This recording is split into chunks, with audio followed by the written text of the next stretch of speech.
Hello, my good friends. Mike Shreeve here, founder and head troublemaker of the No Pants Project. You're listening to episode 38 of the No Pants Show, Could versus Should. I am so happy to be back with you. It's been about 3 weeks almost since I've been on the daily episode habit. And there's a reason that I took a break. We're going to talk about that today. Specifically, we're going to be talking about the mental framework I use to determine priorities.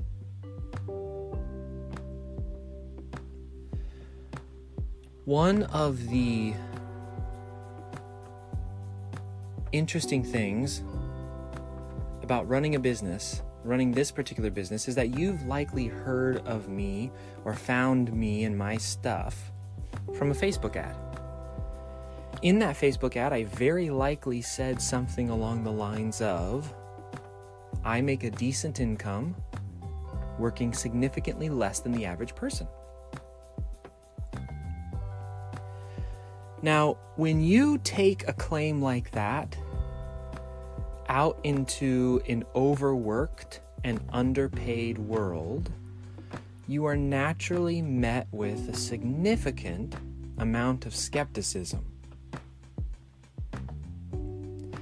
What has been interesting to me, however, is that the skepticism to the claim of decent income on part-time hours is ironically almost an argument for the current working system. Let me explain.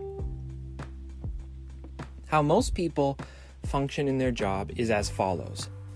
They are paid to show up, whether it's for a specific number of hours or it's based on a salaried contractual agreement. They're paid to show up. That's sort of the step one of their job. What this leads to is a misunderstanding and a redefinition of work.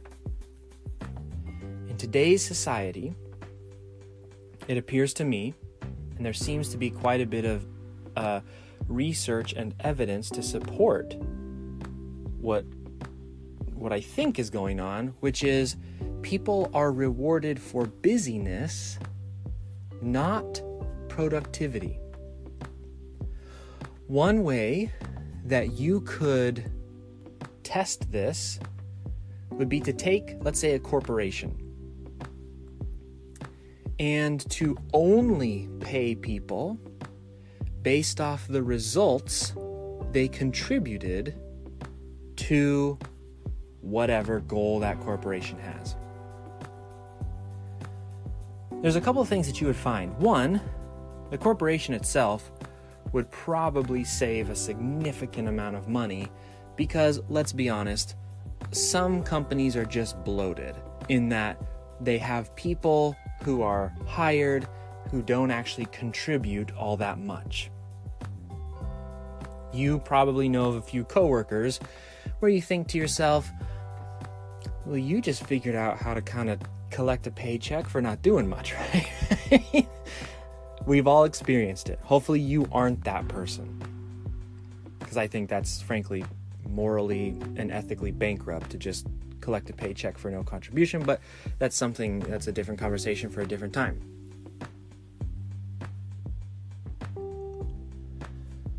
But something else would happen, and it is the people who currently work 40, 50, 60 hours a week would all of a sudden demand more efficiency. They would demand it because if you're only getting paid based off of the value you contribute, it doesn't take a rocket scientist to look at your daily work schedule and realize at least half of it is nonsense. These meetings we keep having over and over and over and over and over again, which are really nothing more than political displays of ridiculousness right? It's just people, I mean, gosh, I had one client. I've only had one corporate client, and it's the only corporate experience I've ever had. And they would have these meetings, and I was just like, what are we doing here? It was just posturing. It was just political plays. Who has the power, et cetera, et cetera. Almost nothing productive ever got done. Now, that could have just been a reflection of that particular corporation, but from what I hear, that's not an uncommon experience. So, if you forced employees only to earn directly what they contributed, things like that would begin to disappear. Constantly checking your email every 30 minutes would disappear. Showing up would disappear. Because I'll tell you, one of the most distracting places in the world is an office, is an open, what do they call them? Open plan offices, where people can just like yell at each other like across the room. And people can just come and interrupt you in the middle of your work, and et cetera, et cetera. And people who have mouths to feed, kids, they wouldn't tolerate that anymore. They would begin to see that there are people wasting their time, distracting, stealing time. Sorry, man, can't talk right now. I got to get this done. I only get paid for the value I provide. So what you would find is that in these corporate settings, and in most job settings, much of the busy but not productive time would melt away. And so that's why I always laugh when people criticize, and not just me, but just anybody who has figured out this simple truth that there's 100 things you could do, but there's maybe 1 or 2 things you should do to grow your business, to work with clients, to make money. Working part-time hours and making good income isn't about push-button software and the online scam stuff. It's not about that. It's about being disciplined enough mentally to make the decision to pursue only the things you should do instead of the things that you could do. Let me give you an example.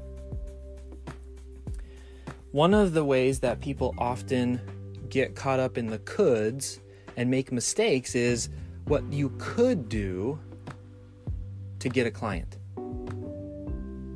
A couple days ago, in one of our groups, I had a student ask me, Mike, do you think I should build a YouTube channel?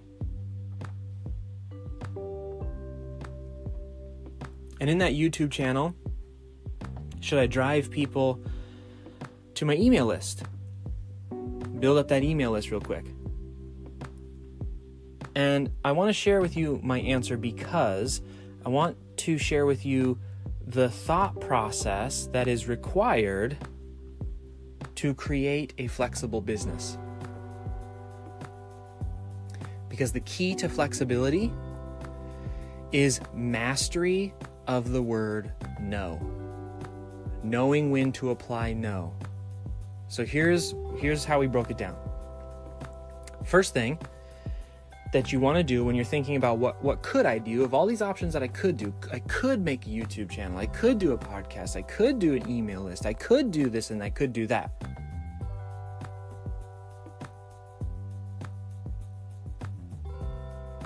What should you do?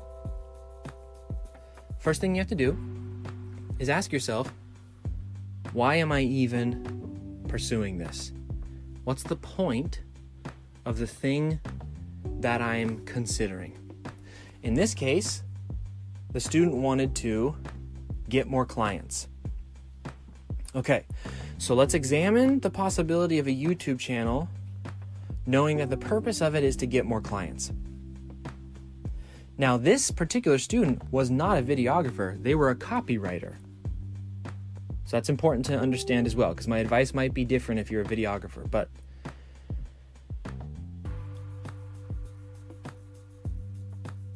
so we walked through what it would take to build a YouTube channel.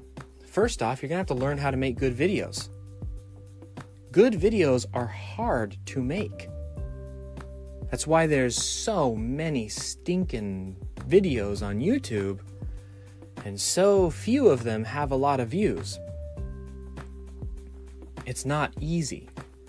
So you're going to have to learn not just the production side of like, what camera do I need to use and how do I edit it, but like, what do you say and in what order, and how do you know your audience is going to like it, and etc. Like all of those things where the only way to find out is to make a bunch of videos until one takes off. So expect 3, 6, 9, 12 months of just making video after video after video and having most of them fail before you sort of figure out your place, right? We look at YouTubers and we say, wow, they've got 500,000 subscribers. It must be so easy, or I can totally do that. What you don't know is they've been making a video every day for the past 6, 7 years. And what you're looking at is maybe their 4th channel, right? Where they finally figured it out. Okay, so you have to ask yourself, 3, 6, 9, 12 month potential time before I really start to see results. Why am I doing this again? I'm trying to get clients. Okay, well, let's think about that. Is this a good way to get clients if it takes me 9 months to figure out the video? Well, no, it's not a great way. That's not going to help me if I need clients within the next 9 months. Okay, but let's keep exploring this, okay? We still want to flesh it out. Okay, well, if you're going to make a YouTube video in this world of marketing. So for example, this person was a copywriter. They wanted to get copywriting clients. So you have to compare yourself to the other copywriters in the space to determine how sort of competitive it is, right? And what I mean by that is, one of the things you would have to learn if you're going to do a YouTube channel is really not just YouTube SEO, but advanced YouTube SEO, because there's so many videos being produced by other copywriters trying to use YouTube as a marketing channel. So stack that on top of the things you have to learn. And understand that SEO doesn't happen overnight, although there still are overnight opportunities for ranking in YouTube, but they're probably not, for keywords of I'm looking to hire a copywriter. Next, we have to look at, okay, let's assume everything's going swimmingly. Let's assume that YouTube is working 110%. Let's assume that the videos are cranking and people are loving it. How are we turning them into clients? What's the mechanism that we're using? Well, this student of mine, rightfully so, said email list. I'm going to grow an email list, right? It's the absolute best, hands down. Still, even in 2019, the email list is still the main driver of commerce on the internet. Email, still. Will it be that way forever and ever? Probably not, but it still is right now and will likely be for the next 10 years. So, we've got people. Our goal is to get people onto an email list. Let's look at YouTube. Ask ourselves a very simple question. Is YouTube designed to maximize clicks off of the site? Meaning, when the engineers at YouTube sat down to design this interface, to design how it works, to design the algorithm of how they show videos, does it seem like they're super excited for you to drive traffic away from YouTube? Or does it seem like they want to keep people on YouTube because they get money for the ad revenue, aka the more eyeballs that stay on their site longer, the more they make? Well, as I always say, number one, follow the money. That should tell you everything you need to know. But number two, let's just take a look. Recommended videos, the sidebar there, and now they've adopted that sort of Netflix countdown before they automatically play the next video. Does that seem like they're super jazzed and put millions and millions of dollars behind algorithm developments and design and hiring the smartest people on the planet to figure out how to keep you there? Does it seem like they're super excited about sending people from their site to your email list? No. So what can we assume? We can assume that click-through rates are going to be pretty darn low.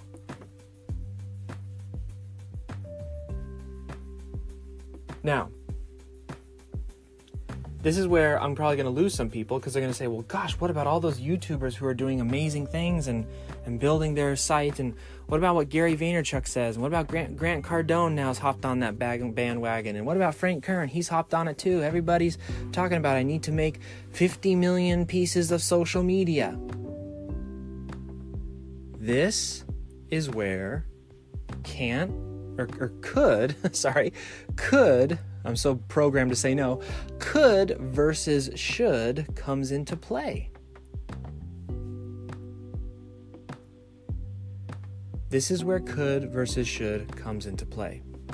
Could you go Gary Vaynerchuk the heck out of the YouTubes? Yeah, you 110% could. There's nothing special about Gary that you can't also achieve. But you have to listen to what he says. He says it took him years to build up that social channel. Do you know how long Grant Cardone has been in the public speaking space, producing content, selling stuff? More than 20 years. Now let's ask ourselves for a second, why are they doing this stuff? Because again, we have to look at what could you do and what should you do right now. Gary Vaynerchuk talks about how his YouTube, social media, whatever, is helping him to grow his brand and get clients. I'm telling you right now that is only half true. And I'm telling you that because all of my clients are in the Gary Vaynerchuk, very public social media guru giant space. All of them.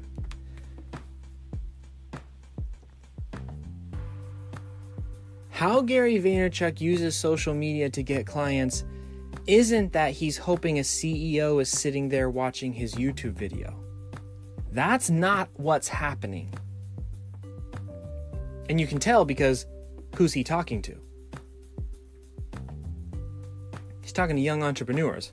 It's only very occasionally that he'll do something for a bigger, how to manage a team of 200 or something like that, right? It's like very occasionally. It's mostly the inspiration entrepreneur. So what is he trying to do? I can tell you what he's trying to do because I do this for my clients and I have for the past 10 years. What he's doing is he's getting influence. He's pumping up the numbers, not disingenuously. He's just showing that he has a huge following, a legitimately huge engaged following. He's very good at what he does.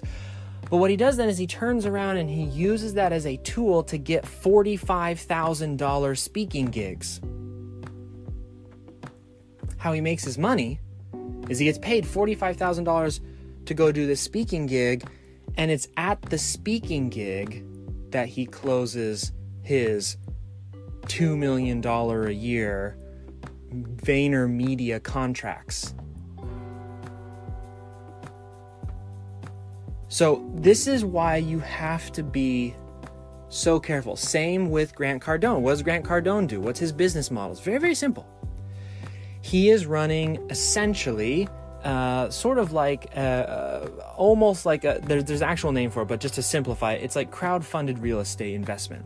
He goes out and finds the deals, he goes out and makes the deals, he takes care of the properties, but he's essentially using other people's money to do so. He does it the exact same thing. He gets out there, he goes on social, builds this big old following, gets paid a lot of money to be invited to exclusive events and give speeches.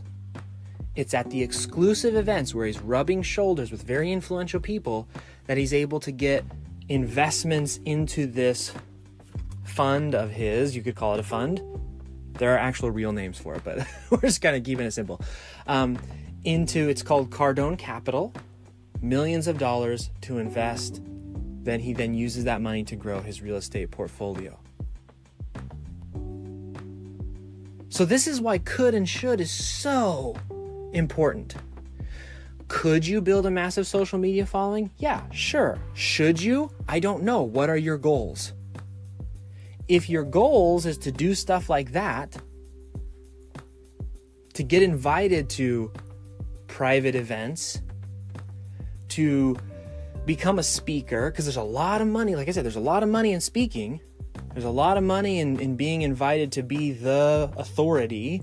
I mean, just consider the psychology of being the person who they present on the stage and say, here's your copywriting expert, Joe Namath, or whatever, right? He's here to teach us. You're going to look awesome. You're probably going to close clients afterwards, and you're probably going to get paid to speak. But is that the business you're trying to run? If it is, then ignore everything else and just do that thing. If it isn't, though, you could do it, but you probably shouldn't. And let me give you the follow-up to my advice to the student. All my student wanted to do was get clients, get them consistently, get them quickly. So after we explored YouTube and sort of laid it all out there and said, look, this is the reality of what's going on. Are you prepared to put in several years to get up to the Gary Vaynerchuk level? And are you prepared during that time to do what Gary V clearly says, which is essentially eat dirt the whole time and be completely ignored and not have the results you're looking for? And naturally, of course, the answer was no. That's not necessarily what I'm looking to do. Okay, well, what are you looking to do? Well, I want to get clients as efficiently and quickly as possible.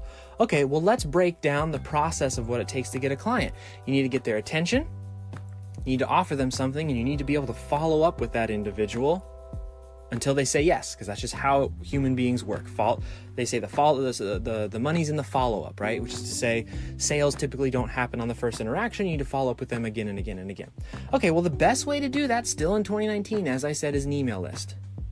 Now, what's the fastest and most efficient way to build an email list? It's paid traffic. Period. Full stop.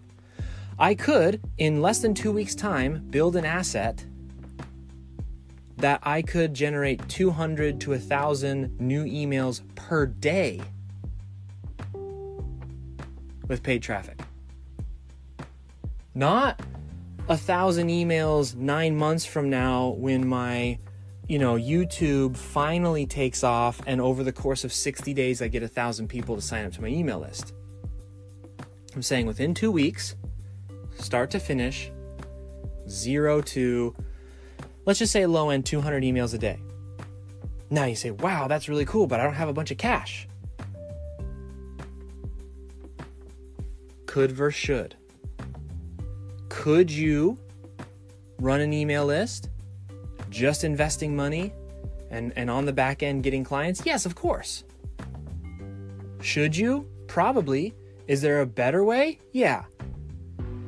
Create what's called a break-even offer, which is to say, as you're out there spending money on Facebook ads, we don't have a lot of time to get into it, but I just want to sort of share with you the concept here.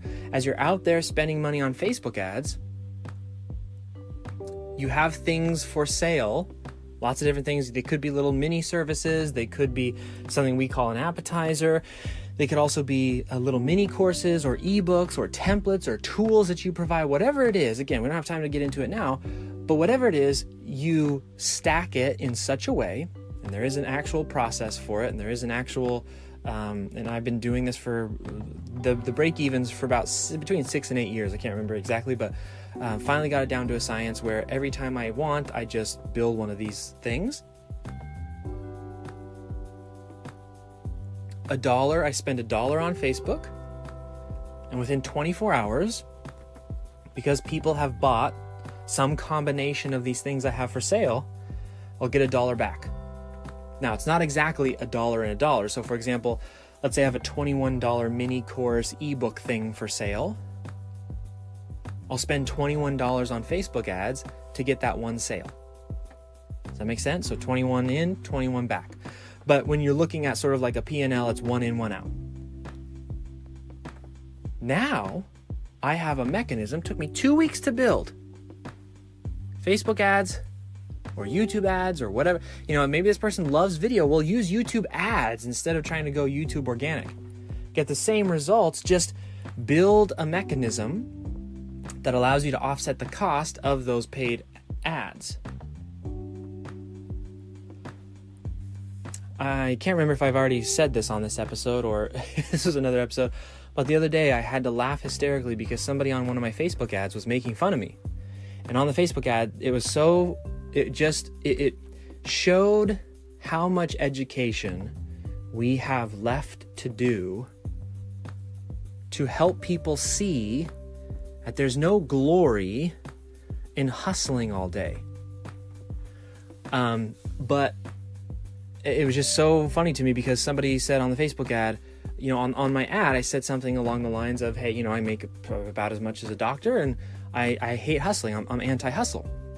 The comment on the ad was something like, oh, you're so anti-hustle, are you? Well, then why are you hustling with this Facebook ad? I see it everywhere I go. You must be hustling like crazy. That fundamental misunderstanding of a simple technique like running Facebook ads to a break-even offer is why so many people's businesses are broke, are making them sad, and take them more than a couple hours a day. Because here's what this person didn't fully understand. The exact Facebook ad that they commented on, I wrote 18 months ago.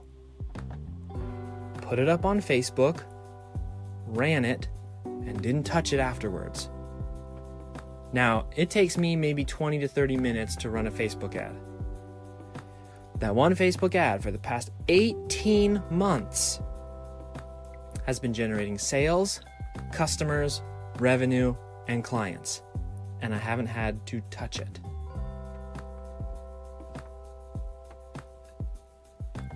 This is could versus should.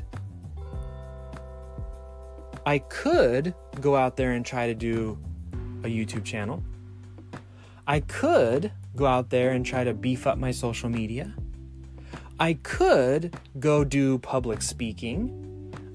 There's so many things you can do. But the question you have to ask yourself is, should I do it? Is this thing directly leading to the goal that I'm trying to achieve? If not, here's the great news. You don't have to do it. You don't have to do it. This is the difference between the employee mindset and the mindset of a business owner. You don't have to do anything in your business. Because remember the example I gave earlier of what would happen if we turn corporate America into a pay for performance only? As a business owner, guess what? You don't get paid for showing up. You only get paid for the value you deliver. Therefore, you not only have permission, you have the prerogative to look at everything you could do and focus only on the things you should do. Now, let me give you another example here of why I stopped podcasting for 3 weeks. Because there are levels to this could versus should, right? Ultimately, what we're talking about is getting good at saying no, which is something I haven't really talked a lot about on this podcast. It's something I talk a lot about on my daily email. It's a passion of mine to say no. Not because I'm trying to be rude or trying to be mean, but I think that if you're a person like me who wants to please others, and if you're a person like me who likes to explore things, if you're a person like me who enjoys new experiences and wants to avoid confrontation and all these sorts of things. They're all natural, sort of naturally how the habits I've developed over time.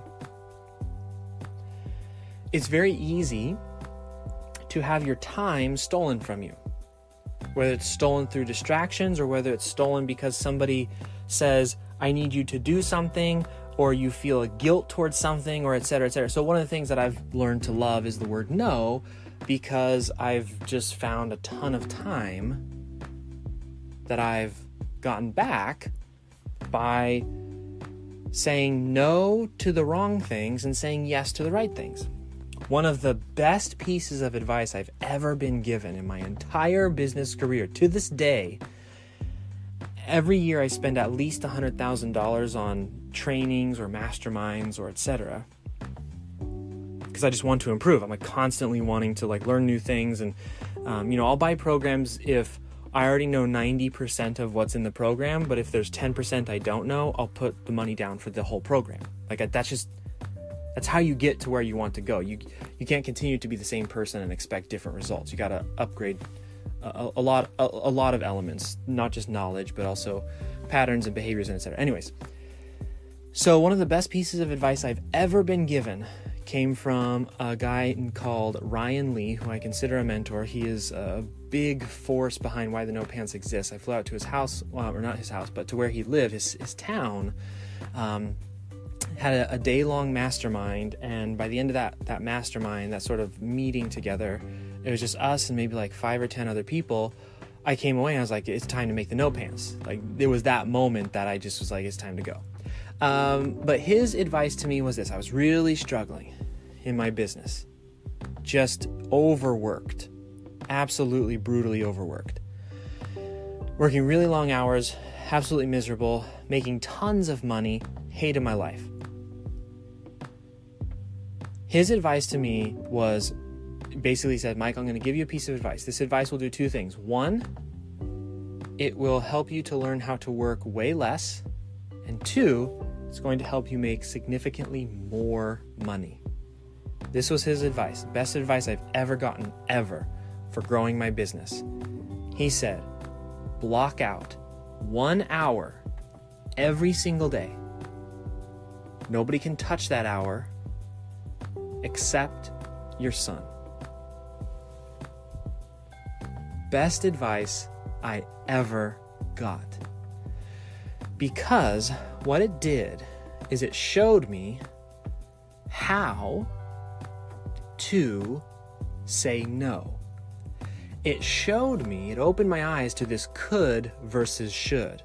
I could spend that hour being busy in my business.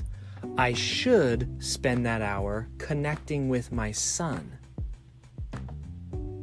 I could spend that hour checking emails 50 times to see if the prospect is going to get back to me and close the deal and etc. But I should break out the Legos and build a spaceship with my son and create a memory that's going to last. Best advice I ever got, because it was in practicing that very simple exercise that I realized that the could versus should was true in all areas of my business, in every minute of my day. Now, to bring this back to the podcast, the past 2 or 3 weeks have been, I would say, top 10 most challenging times of my personal life. Several family members have gone through major changes. Some of them have been positive. Some of them have been things like going to the hospital. It has been a perfect storm, and there's been some things going on in other aspects and other areas. One of the most challenging times I've ever had in the past 2 or 3 weeks. I could have continued to do the podcast. But what I did instead, knowing that, I've announced this as a daily podcast, knowing that people would miss it. People would also, at the same time, maybe lose trust or judge me for saying I have a daily podcast and then missing 2 or 3 weeks. Knowing that I would potentially be losing sales because the podcast does drive sales. Knowing that, all of the thoughts that go through your mind and as you doubt your choices, those don't go away. But having the framework of knowing I could keep podcasting, I could grind through it, right? Human beings are very good at just like tearing through something. Even though we're miserable, we're going to do it anyways. But what I should do is devote that hour or so that it takes me to do a podcast every day to my family. And that's exactly what I did. This is why, here's the reality. The reality of the situation is that in 2019, opportunity is not the problem. If you have access to the internet, you don't even need money right now, right?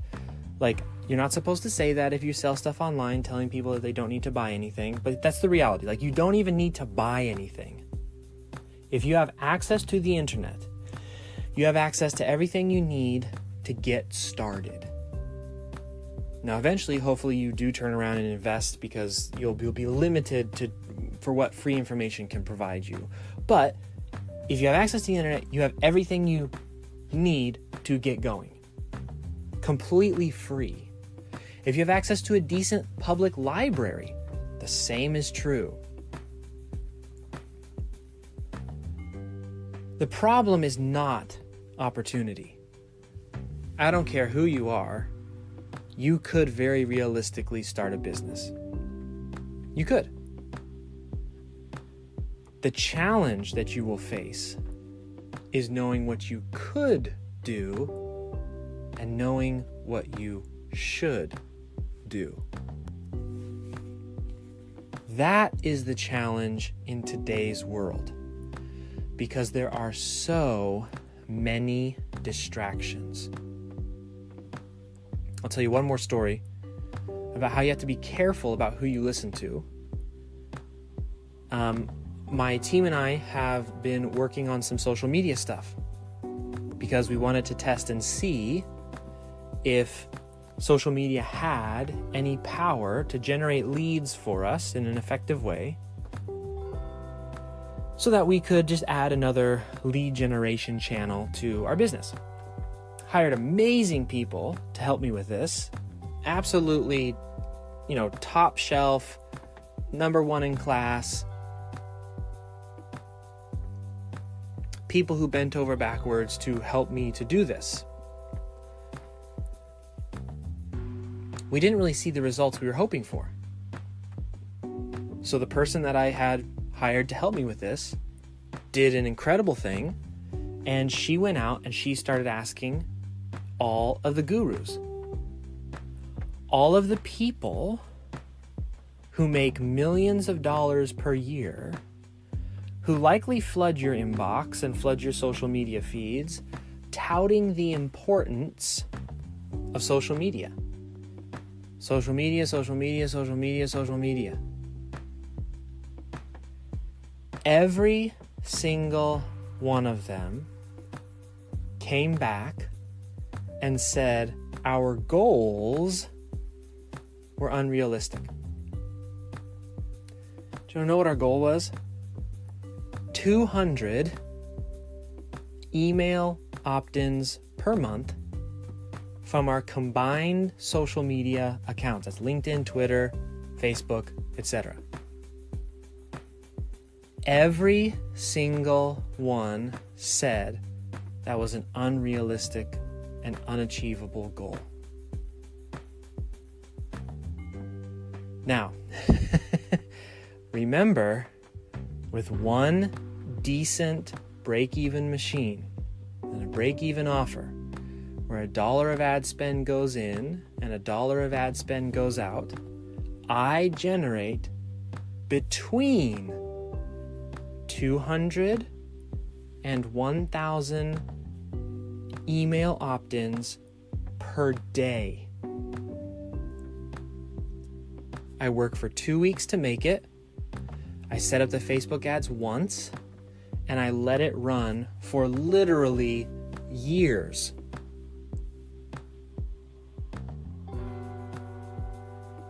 And you have people who are making many millions of dollars telling people that social media is the penultimate in growing a business, saying that 200 leads per month, where my contribution is creating content so that we can share it 5, 6, 7, 8, 9 times. Like, the amount of effort I would have to put into keeping the social media account going, not to mention the cost of staff and et cetera, this is how important the could versus should framework is. Now you may say, but Mike, social media is really important, and you need to do social media because it gains trust and et cetera. Yes, if that was my goal, I agree. If I wanted to be popular,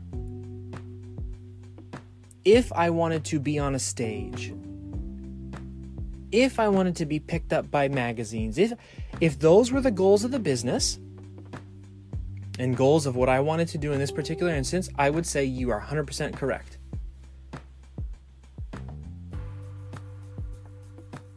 But you have to know your goals and then select what you should do to achieve those goals in the most efficient manner possible. Otherwise, what can end up happening is you devote a significant amount of time, money, energy, and resources to an efficiency difference of 200 a month is impossible versus 200 per day would be a bad day. That's the efficiency difference in what I was looking at. Now, again, this is not knocking social media. It's certainly not knocking the people who were involved in helping us with our social media. They were amazing and incredible. I'm simply saying, be careful about the distractions that are pulling you to spend time on things you could do instead of things you should do. If you want a lifestyle business, you can have it. All you have to do is to be able to think through what I just shared with you.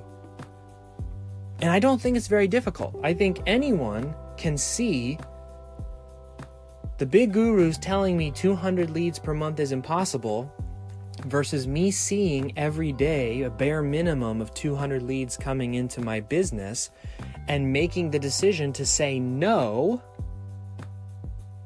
to the wildly inefficient thing. It's not rocket science. It's just thinking through and then having the discipline to make the correct decision. So, I hope this episode has been helpful. I am so happy to be back on the podcast. It is an effective form of client getting for us.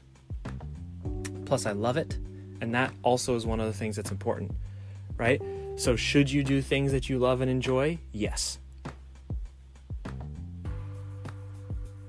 Even if they are slightly less efficient, as long as you are aware of why you're doing it.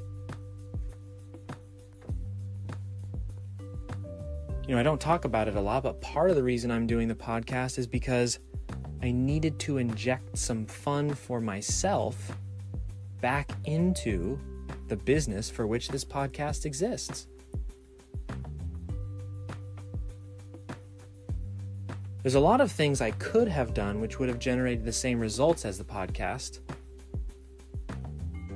But I'm doing this one, and I should be doing this one, because it's the most fun for me.